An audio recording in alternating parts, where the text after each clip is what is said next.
In Act 3, Scene 2 of A Midsummer Night's Dream, Puck gleefully tells Oberon that he has transformed one of the rude mechanicals, the Athenian tradesman performing the play, into a donkey-headed man, and that Titania waked and straightway loved an ass.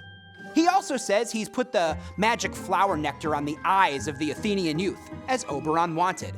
But just then, Demetrius and Hermia enter, and since Demetrius is still longing after Hermia, Oberon can clearly see that Puck must have enchanted the wrong Athenian man. Hermia runs off, and Demetrius falls asleep on the ground in the woods. Oberon tells Puck to bring Helena to him.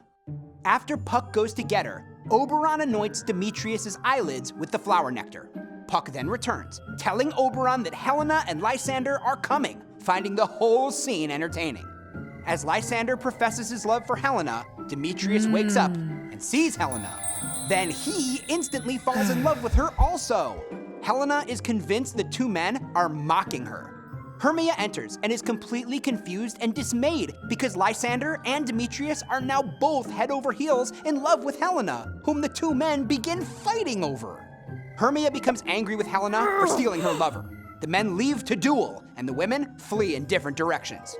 Oberon gets annoyed with Puck for causing all the confusion. Puck claims it was an honest mistake, but he's enjoying himself anyway. Oberon tells him to prevent the duel, and he gives Puck a flower to use on Lysander to reverse the enchantment. Oberon then says he will once again ask Titania to give him the changeling boy and then use the second flower on her too. Puck tells him it is almost dawn, so they will need to work fast. Puck creates a fog and leads the Athenian men around in confusion by imitating their voices. The men become exhausted and finally lie down to sleep. Helena and Hermia also enter and fall asleep on the ground. With the four lovers all asleep on the ground near each other, Puck puts the magic flower nectar on Lysander's eyelids to reverse the spell. Shakespeare loved dramatic irony, which is when the audience knows more than the characters do, creating tension and suspense. Here, dramatic irony begins when Helena tells Demetrius that Hermia and Lysander are planning to escape to the woods. Then separately, the foolish mechanicals decide to rehearse in the woods. Now the audience knows that a whole bunch of characters are going to end up in the woods at the same time, and a lot could go wrong.